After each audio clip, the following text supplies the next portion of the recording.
फिल्मी किस्से बाय राकेश में आपका स्वागत है। आज के एपिसोड में 1989 की फिल्म राम लखन के बारे में कुछ अनसुनी बातें आपके साथ शेयर करेंगे।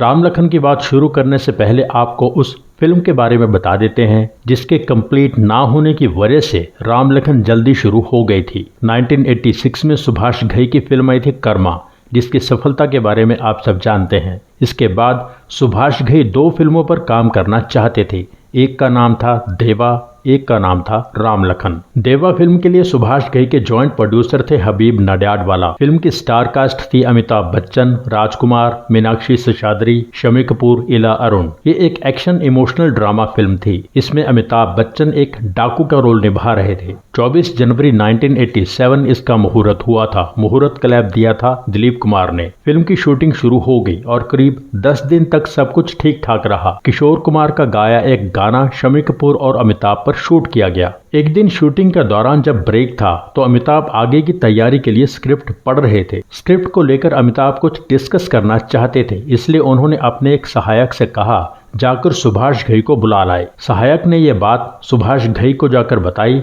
तो सुभाष घई ने कहा कि अमिताभ बच्चन से कहें कि अगर कुछ डिस्कस करना है तो यहाँ मेरे पास आकर बात कर सकते हैं। सहायक ने यह बात अमिताभ से कह दी। ये सुनकर अमिताभ उठे और सेट से सीधा घर चले गए। सुभाष घई को यह पता चला तो उन्होंने कुछ नहीं कहा। अगली सुबह भी सेट लगा रहा मगर अमिताभ शूट के लिए नहीं पहुंचे। सुभाष घई ने भी उन्हें कोई फोन नहीं किया और करीब हफ्ते भर तक इंतजार किया। उसके बाद प्रेस कॉन्फ्रेंस बुलाकर अनाउंस कर दिया कि एक्टर डायरेक्टर के बीच क्रिएटिव डिफरेंसेस होने के कारण देवा अब नहीं बन रही है।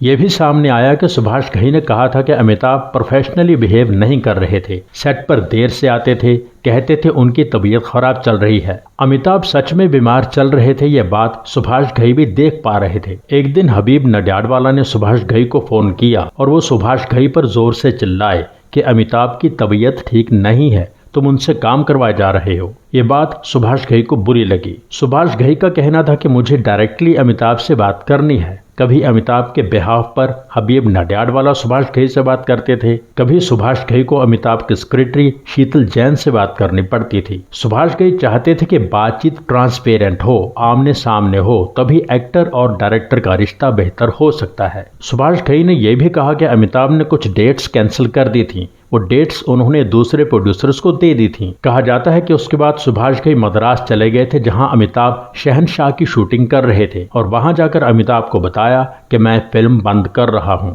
अमिताभ को लगा सुभाष घई बोफोर्स स्कैंडल की वजह से फिल्म बंद कर रहे हैं। सुभाष घई ने क्लियर किया कि ऐसी कोई बात नहीं है। देवा को लेकर जो स्ट्रेस मुझे हो रहा है वो मैं हैंडल नहीं कर पा रहा। ये बात भी सामने आई कि अमिताभ को सुभाष घई का काम करने का तरीका पसंद नहीं था। सुभाष घई का एटीट्यूड पसंद नहीं था। जो भी हुआ देवा बंद हो गई। सुभाष घई ने कहा था कि भले ही देवा नहीं बन रही थी फिर भी इतनी जल्दी अमिताभ को देवा का गेटअप मुकुल आनंद की फिल्म खुदा गवाह के लिए यूज नहीं करना चाहिए था। ये बहुत ही अनप्रोफेशनल बात थी। मैंने बहुत मेहनत से अमिताभ के लिए वो गेटअप डिसाइड किया था पर अमिताभ ने 1987 में ही मुकुल आनंद को उस गेटअप के बारे में सब बता दिया था, उसकी तस्वीरें दिखा दी थी। जब मैंने अमिताभ से सवाल किया तो उन्होंने ये कहा कि क्या फर्क पड़ता है, देवा तो बंद हो ही चुकी है ना। खुदा गवाह में मेरा कैरेक्टर एक पठान का है। कुछ साल बाद घई ने मीडिया से बात करते हुए कहा था कि उस समय मेरा स्वभाव थोड़ा गुस्सैल था और अगर अपने गुस्से पर मैं काबू पा लेता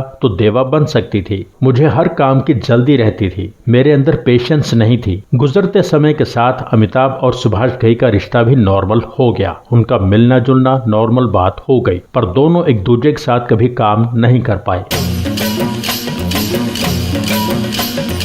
इस दौरान बोनी कपूर सुभाष घई को बार बार कह रहे थे कि अमिताभ वाली फिल्म बहुत महंगी साबित होगी, उतना प्रॉफिट नहीं दे पाएगी। उसकी जगह अनिल कपूर को लेकर फिल्म शुरू करो जो कम पैसे में बनेगी और ज्यादा पैसा कमा सकती है। वो फिल्म थी राम लखन। राम लखन अनिल कपूर के लिए एक पहचान बन गई। उन्हें दूसरा नाम मिला Lakhan. My name is Lakhan. My name is Lakhan. Karma की शूटिंग के दौरान ही सुभाष घई की मुलाकात माधुरी दीक्षित के साथ हुई थी। माधुरी पास की लोकेशन पर आवारा बाप फिल्म की शूटिंग कर रही थी। ये फिल्म 1985 में आई थी। सुभाष घई ने सोचा था मैं माधुरी को अपनी फिल्म राम लखन से प्रॉपरली लॉन्च करूंगा, पर राम लखन से पहले ही माधुरी की फिल्म तेजाब रिलीज हो गई और तेजाब से वो कितनी बड़ी स्टार बन गई आप जानते हैं। तेजाब की वजह से अनिल कपूर और माधुरी दीक्षित के करंट स्टेटस में जो बेहतरी हुई थी उसका फायदा और उनकी ऑन स्क्रीन केमिस्ट्री का फायदा राम लखन को भी मिला। कहा जाता है कि राम के रोल में सुभाष घई पहले शत्रुघ्न सिन्हा को कास्ट करना चाहते थे, पर बात नहीं बनी। फिर जैकी श्रॉफ को साइन किया गया। जैकी श्रॉफ के साथ पेयर बनाने के लिए डिम्पल कपाड़िया को साइन किया गया। सुभाष घई मॉडल अन्नू कुट्टूर को लॉन्च करना चाहते थे, पर फाइनली उस रोल के लिए सोनिका गिल को साइन कर लिया। गुलशन ग्रोवर उमेश मेहरा की फिल्म के लिए फिल्मस्तान स्टूडियो में शूट कर रहे थे। सुभाष घई ने गुलशन को कॉल किया और पूछा कि कल फ्री हो। गुलशन ने बताया कि कल मैं सुबह 9 बजे से शूट कर रहा हूं। सुभाष घई ने कहा 7 बजे ब्रेकफास्ट के लिए आ जाओ। गुलशन जानते थे कि सुभाष घई राम लखन बना रहे हैं। उन्होंने सोचा मुझे कोई रोल मिलेगा। गुलशन अगली सुबह सुभाष घई के साथ नाश्ता करने पहुंच गए, पर सुभाष घई ने राम लखन के बारे में कोई बात नहीं की। जब सुभाष घई गुलशन को लिफ्ट तक छोड़ने आए तो गुलशन से रहा नहीं गया और उन्होंने पूछ लिया, क्या मैं राम लखन में काम कर रहा हूं? सुभाष घई ने कहा, हाँ, तुम्हारा मेन डायलॉग होगा बैड मैन, यही तुम्हारा तकिया कलाम होगा। गुलशन ग्रोवर का निभाया किरदार केसरिया विलायती बहुत फेमस हुआ और बैडमैन उनकी पहचान बन गया। एक फाइट सीन की शूटिंग करते समय अनिल कपूर ने गलती से गुलशन ग्रोवर की आंख बहुत बुरी तरह जख्मी कर दी थी, पर गुलशन ग्रोवर के मन में अनिल कपूर के खिलाफ गुस्सा भरा रहा। वो एक बार अनिल कपूर के घर पहुंच गए और उन्हें गालियां देने लगे। अनिल कपूर ने भी जवाब में गुलशन को गालियां देनी शुरू कर दी। अगले कई साल तक दोनों ने बातचीत नहीं की और साथ में काम नहीं किया। फिर बोनी कपूर ने दोनों का समझौता करवाया और लोफर में दोनों ने साथ काम किया। आनंद बलराज को सुभाष घई ने दिल्ली में एक फैशन शो के दौरान देखा था, जहां 11 लड़कियों के बीच आनंद बलराज रैंप पर चल रहे थे। सुभाष घई ने आनंद से कहा कि तुम तो हीरो लगते हो, तुम्हें फिल्मों में काम करना चाहिए। आनंद बलराज ने कहा, आप मुझे मौका दे दीजिए। फिर सुभाष घई ने आनंद बलराज को एक नेगेटिव रोल में राम लखन के लिए साइन किया था। सुभाष घई ने कहा कि मैं तुम पर गाना भी फिल्माऊंगा, अनिल कपूर के साथ तुम्हारा डांस कंपटीशन होगा। आनंद बलराज ने कहा कि मैं तो विलेन हूँ, मैं गाना कैसे गाऊंगा? सुभाष घई ने कहा कि मैं तुम्हें विलेन नहीं मानता, मेरी नजर में तुम हीरो हो, इसीलिए ये गाना भी ऐसा ही बनेगा। सुभाष घई ने आनंद बख्शी से लिखवाया, मैं हूँ वो हीरो। पर्दे पर आनंद बलराज ये गाना शुरू करते हैं। मैं हूँ वो हीरो। राम लखन के पिता ठाकुर प्रताप सिंह के छोटे रोल में थे दिलीप ताहिल। राम लखन की मां शारदा प्रताप सिंह का रोल राखी ने निभाया और इस यादगार रोल की वजह से वो उस दौर की सुपरहिट मां बन गई थी। राखी को इस फिल्म के लिए best supporting actress film fair award मिला था। राधा बनी माधुरी के पिता देवधर के रोल में नजर आए अनुपम खेर। देवधर के सहायक काशीराम बने थे सतीश कौशिक। अनुपम खेर और सतीश कौशिक दोनों ने बेस्ट कॉमेडियन का फिल्म फेयर अवार्ड साझा किया। गीता बनी डिम्पल के पिता अरुण कश्यप का रोल निभाया सईद जाफरी ने। अमरीश पुरी बने विशंबर नाथ। ललिता कुमारी उनकी पत्नी। परेश रावल विशंबर के भाई भानुनाथ। अनु कपूर शिवचरण माथुर। रज़ा मुराद सर जॉन। सपोर्टिंग कास्ट में और कई लोग थे। राम लखन के स्क्रीन प्ले राइटर थे राम केलकर। डायलॉग्स लिखे थे अनवर खान ने। गीतकार आनंद बख्शी। संगीतकार Laxmikant Pyarelal. Action Ravi Dewan. Choreographer Saroj Khan. Art director Sameer Chanda. Cinematography Ashok Mehta. Editor Waman Guru. निर्माता अशोक घई। लेखक निर्देशक सुभाष घई।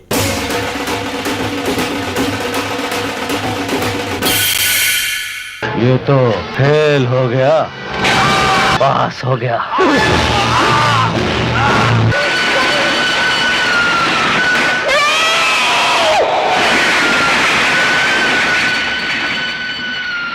राम लखन एक जख्मी औरत के 2 हथियार हैं, उनसे दूर रहना विशंबर। लखन कौन है?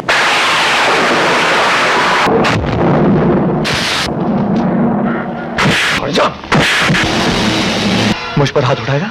मार मुझे, मार!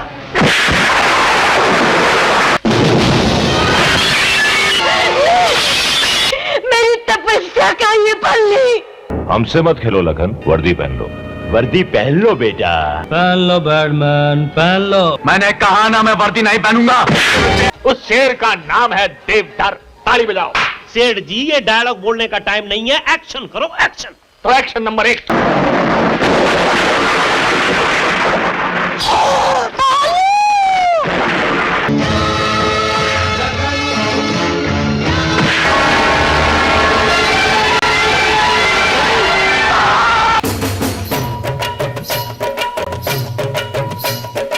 पहले सुभाष घई ने देवा के लिए लक्ष्मीकांत प्यारेलाल को साइन किया था, राम लखन के लिए आर.डी. बर्मन को। अगस्त 1992 फिल्म फेयर के साथ बात करते हुए आर.डी. बर्मन ने बताया था कि देवा बंद हो गई और राम लखन के संगीतकार लक्ष्मीकांत प्यारेलाल हो गए। सुभाष घई ने इतना भी नहीं किया कि मुझे बता देते कि देवा बंद हो गई है और राम लखन में लक्ष्मी प्यारे का संगीत ले रहा हूँ। इस बात से मैंने बहुत अपमानित महसूस किया। इस बात ने मेरे दिल पर बहुत गहरी चोट की। कहा जाता है कि उन्हीं दिनों आर.डी. बर्मन को पहला हार्ट अटैक आया था। उन्हीं दिनों ये अफवाह भी फैली कि राम लखन के बनने के दौरान लक्ष्मीकांत और प्यारेलाल के बीच अनबन हो गई है। फिर सुभाष घई ने लक्ष्मीकांत और प्यारेलाल के बीच समझौता करवाया। देवा के लिए जो गाना शूट किया गया था, पहले इस टीम के मेंबर्स को लगा कि यह गाना सुभाष घई राम लखन में इस्तेमाल करेंगे, पर ऐसा नहीं हुआ।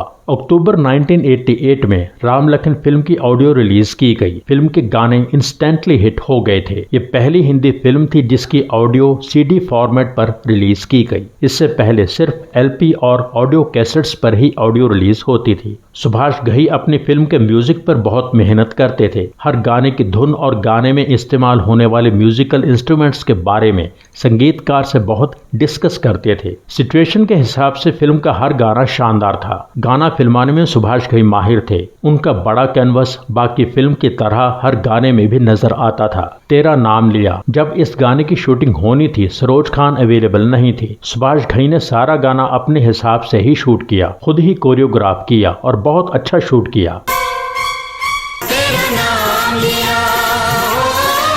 गाने में खुद भी सुभाष घई नजर आते हैं गाते हुए। तेरा नाम लिया, तुझे याद किया। फिल्म के गानों में कई सिंगर्स की आवाजें इस्तेमाल हुईं। कविता कृष्णमूर्ति, मोहम्मद अजीज, अनुराधा पौडवाल, नितिन मुकेश, मनहर उदास, अमित कुमार, अलीशा चनाय। फिल्म का एक गाना लता जी ने गाया था। फिल्म का सबसे अच्छा गाना यही था, ओ राम जी बड़ा दुख दीना तेरे लखन ने। गाने की कंपोजिशन, गाने की सिचुएशन और फिल्मांकन बहुत ही शानदार था। बड़ा दुख दीना तेरे लखन ने। देखते हैं सारे गानों की मिली जुली झलक।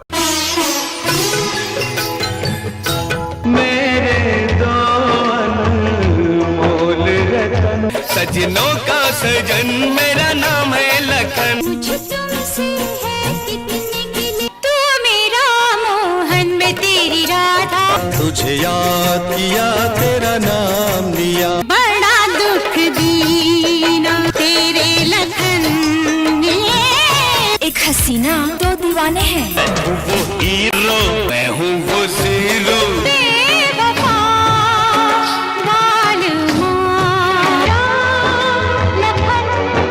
फिल्म में हर कलाकार का काम अच्छा था।